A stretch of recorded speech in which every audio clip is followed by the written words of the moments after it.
You may not realize it, but your dating life will affect public schools, either in the future in a few years or right now if you're in the dating market and you have children in the public school system.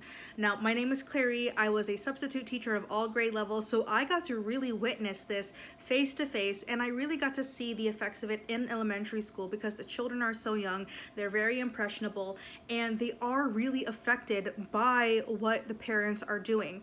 I don't have my computer, which means I don't have my editing software, so I really do apologize if this seems a bit rambly, if it seems a little bit under-edited, because it is under-edited, but I still wanted to get a video out because this is something that has been on my mind. I was going to comment this on several videos that I've seen already, but it just comes off so rude. But I think you might need to hear it. And so if you are a parent that has a young child and you're single and you're trying to find someone, I really urge you to listen, because what you're doing right now is affecting your kids' academic success, and not just their academic success, but their success as an adult. Because everything now that I have seen online about like narcissistic behaviors of parents, and just all these like self-help things from psychologists who freely share their information, their knowledge with everyone. I think it's beautiful, but I can also see where those roots are in elementary school. So I'll give you an example from one time when I was substitute teaching elementary, and I usually prefer to teach high school because they're dexterous, and typically after 10th grade, they don't pull each other's hair and bite each other in class, unlike like 9th grade and below, where I have to tell them, you know, keep your hands and feet to yourself. But I needed the job, I needed the money, so I took on the elementary school job, and I had notes about this one girl, and it said that like she is very troublesome, she tends to talk way too much, and and her behavior is just out of line. Well, she came into school late that day. Her desk was right beside mine because I was the sub teacher, and right off the bat, she started acting troublesome. But she's just a kid. She's just 6 years old. So I know that there's something else playing. Like anyone who tries to see a kid like, oh, you're so bad, I'm like, well, that's a kid where they're absorbing everything from their surroundings. So who do I need to contact? Who else is in line here that is affecting her behavior? And she's like, hey, you want to know why I was late to school today? And I'm like, well, okay, yeah, go ahead and tell me, because this might be something that I need to report. And I definitely did report it. Well, she was telling me that her mom's boyfriend, the father of her younger brother, stole the car earlier that day to go to work, and so that the kids didn't go to school. The kids weren't able to go to school on time. So her mom called the boyfriend, and the boyfriend yells at the mom, and then she continues to tell me that she's afraid of her mom's boyfriend, and she doesn't even like acknowledge him as like a stepfather or anything. She's just like, my mom's boyfriend. Or no, she doesn't even say my mom's boyfriend. She says my brother's dad. My brother's dad. She says, I'm scared of my brother's dad because he's got guns. Now, I know that there are several opinions about firearms out there. I am of the opinion that they are of defense in your home, but you need to be extremely careful, and you need to be trained, all right? But for a child to say that, I understand what that means is that there is a power dynamic where this man is using his firearms to manipulate what's going on in the home. And he took the car so the kids can't go to school. This selfish man, this selfish person doesn't even consider the well-being of his girlfriend and his girlfriend's children. So this kid had to walk. Thankfully, it wasn't that far.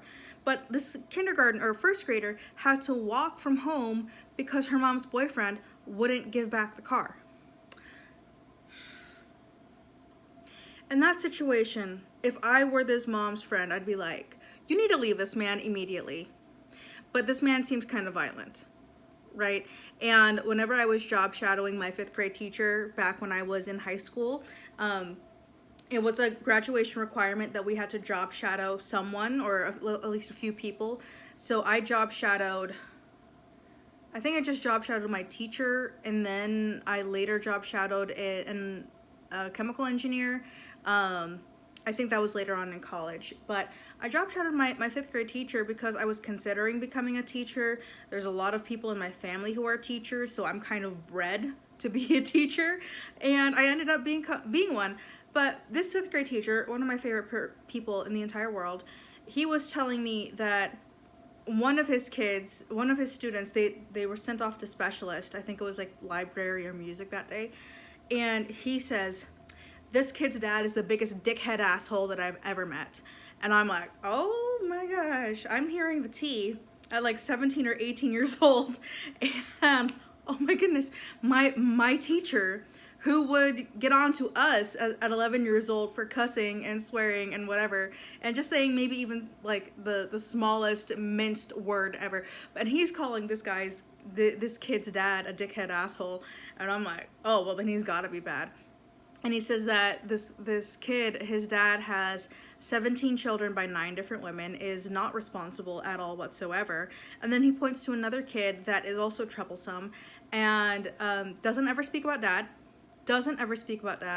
And he says that the mom is trying to escape a rough relationship.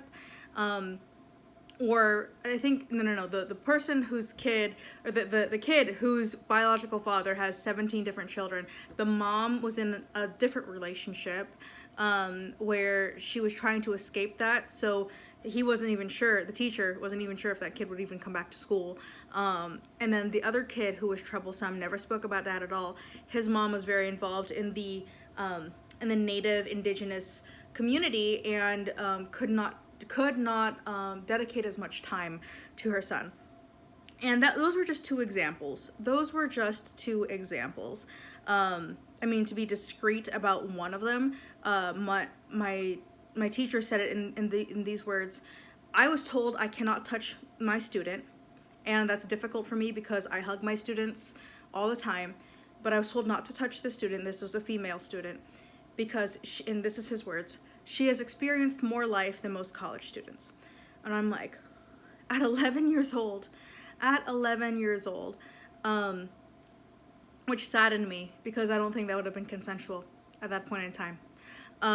There's definitely a power dynamic at play, and even if a kid would say yes, that's a child, and children cannot consent.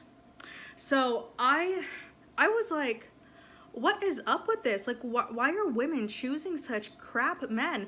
And why are men, this is the other thing that completely just wowed me, was like, why are men out here with such low standards for themselves that they will sleep with anyone who is willing to tolerate them for the night? Or just willing to tolerate them for a little while. And they don't even respect the person. They don't even like her. They don't even think that she's a good person, but they just, like, they are so lonely that they will find anyone who will tolerate them. And you know what that creates? A system where the teachers are now forced to parent. And then you hear a bunch of people saying things like, oh, well, teachers shouldn't be parenting. We shouldn't, like, sex ed belongs at home. I'm like, but you're not even teaching your children about these things. You're hiding stuff from your kids. And now they're learning stuff on the school bus. Because I was learning about all this stuff on the school bus. The reason why I passed all of my health class stuff was because I learned about a lot of things from the school bus. And I just want to say, like, you're going to be producing children who are extremely insecure, who have no confidence in themselves, and you will be trying all your might to provide for your kid, to make sure that they have a stable household. And then when they come up to tell you, like, you weren't there for me, you feel offended, but that was your fault. That was definitely your fault. And this could have been prevented if you just had some self-respect.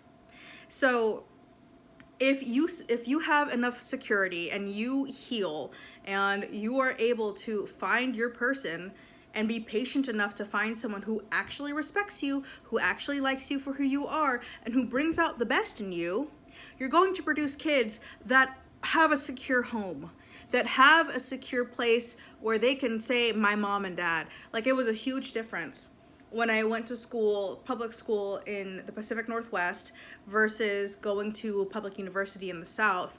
And I think just I don't want to say that the divorce rate or like unmarried parents rate was any different, but I think when you go to university, especially majoring in chemical engineering, you have some sort of security at home, because this is a very difficult field and you have to have some sort of confidence and some sort of provision available to you where you were able to major in this and choose this kind of career. And I think there was only one person who had a divorced mom, or who had a stepdad, and the reason why is because his own biological father had passed away. And so that was literally like the only one person. Like, literally everyone else that I met said my mom and dad, my mom and dad, my mom and dad. Like, it was normal to have a nuclear family.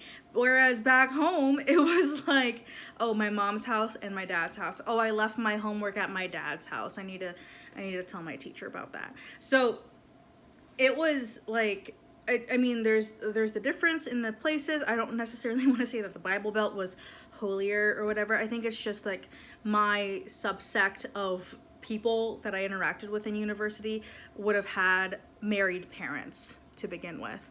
But just seeing like how much more secure people are with married parents who do respect each other, okay? You find that they're able to succeed a lot more. And as difficult as it is, I'm like, for the love of public school, I want to comment this on everything that I have seen when it comes to like, oh, this is why you act this way because your parents weren't like this, or you know, people that don't even like each other are married to each other and they don't even respect each other. Like, I've seen people that are like telling their wives like, oh, you're not even like, oh, you're sweet, you're nice. I'm like, you decided to marry her and you had a child with her. How dare you speak like that to your wife in front of people, right? Or like you speak poorly about your husband in front of people, and like you didn't take care of things like you know, your marital issues behind closed doors. Okay, like that's, and I mean, I come from a very religious background, and so like the bride of Christ, right? Like Jesus and the church are pictures of like a marriage, right? And that's the glory. The church is the glory, right? Or like Adam and Eve. Eve was the prize to Adam's loneliness when Adam had been searching. And you're going to speak so poorly about your wife? Like, this is why children are insecure, because you're dissing half of them, part of who they are, right? Or like women dissing their children's fathers right in front of them. Like, you're literally crushing half of who your child is, and not even, and selfishly saying these things because you're so hurt. But that was your choice to sleep with him.